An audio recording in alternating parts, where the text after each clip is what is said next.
네, 경성하면 그냥 옛 서울의 이름이라고만 생각을 했고 그 시대가 이제 일제강점기니까 굉장히 어렵고 암울한 시대였겠다라고만 생각했는데 제가 이 책을 읽어보니까 이 책을 통해서 경성에서 굉장히 음악적인 그런 행사도 많았고 연주회도 많았고 그래서 다양한 문화들이 열렸다라는 걸 보고 되게 그게 굉장히 인상 깊었고요.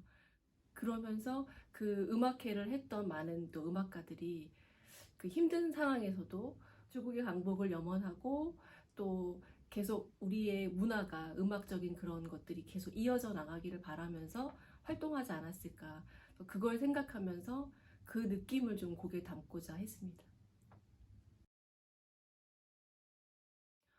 일단 최동선이라는 그 분이 바이올린 연주자이면서 작곡가로서 활발하게 그 당시 활동했던 분이시고 또 그분의 그 작품을 보면 가곡을 많이 작곡하셨는데 고향이랑 향수라는 작품을 제가 선택했는데요. 그 이유가 이 최동선 선생님이 그 당시에 바이올린 연주자보다도 더 작곡가로서 왕성하게 활동을 하시다가 한 1940년대부터는 일제의 그 압박이 되게 심해지니까 일체 활동을 다 중단하셨다고 그러셨거든요.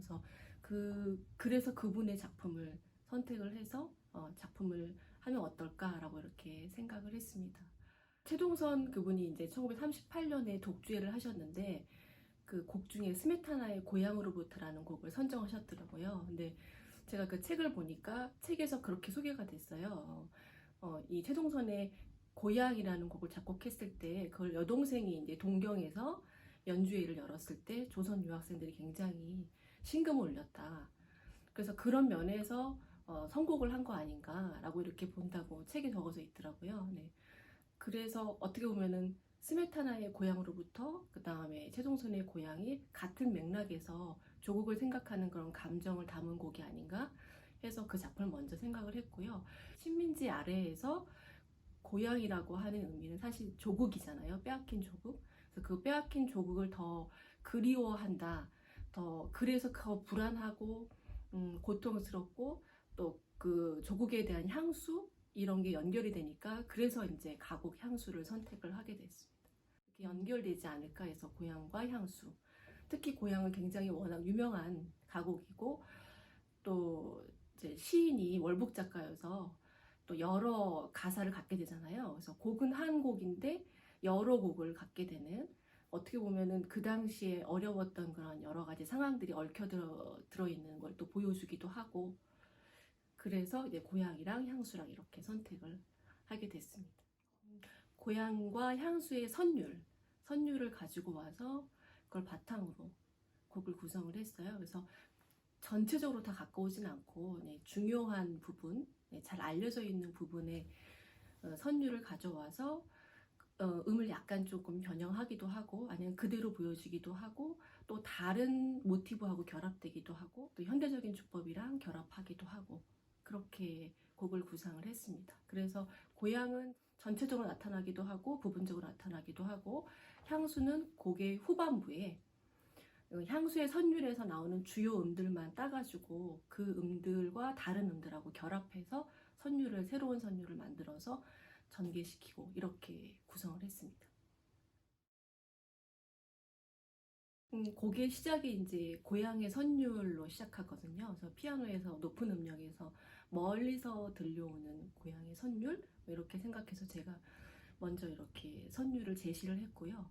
그 다음에 이 선율이 이제 다른 악기에서 보여질 때는 뭐 하모닉스로 결합한다든지 트레몰로를 결합한다든지 뭐 이렇게 하고 또 앞에 중요한 뭐 새 음만 따가지고 뭐 계속 이렇게 좀 발전되어서 각 악기에서 진행한다든지 뭐 이렇게 전개시켰는데 그래서 뭐 100년 전의 선율이 먼저 들려지고 그 다음에 계속 다른 모티브랑 결합하면서 현대적인 또 현대적인 어떤 음색을 좀 내주는 그런 게 어떻게 보면 이제 이렇게 서울이 예전부터 경성에 있었을 때의 음악, 그 다음에 계속 지금까지 변해오는 그런 걸 좀 이렇게 보여주고 싶었습니다.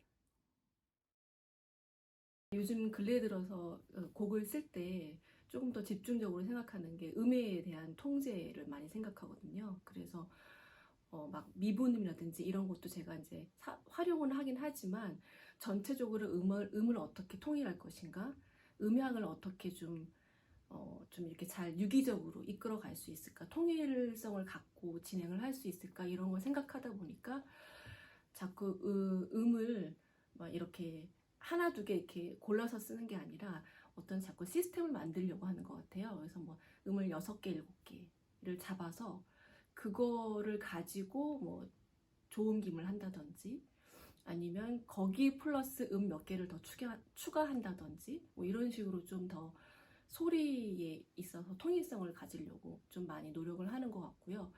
그리고 작업을 하다 보면 직관적으로 또 할 때가 있잖아요. 그래서 그런 직관적인 게 좀 더 많이 작용을 하는 것 같아요. 그래서 이전에는 제가 굉장히 계획적으로 곡을 구상을 했거든요. 그래서 섹션을 굉장히 나누고 그다음에 여기까지 내가 몇 분 안에 할 거고 여기에 음들은 어떤 걸 쓸 거고 뭐 템포는 어떻게 하고 막 굉장히 되게 계획적으로 했었는데 지금은 그보다는 조금 더 유연하게 가는 것 같아요. 그래서 형식도 조금 유연하게 가고 그전에는 딱 뭐 세 부분, 네 부분 또 그 안에 또 세부 부분들 이런 굉장히 많이 나눠서 뭐 계획을 막 세우는데 좀 시간을 많이 할애하고 이랬었는데 지금은 하면서 좀 이렇게 많이 수정을 하는 것 같고요. 하면서 계획이 바뀌고 또 직관적으로 또 선율적인 게 나올 때도 있고 아니면 어떤 리듬적인 그런 섹션이 들어가는 부분도 있고 이렇게 되는 것 같아요.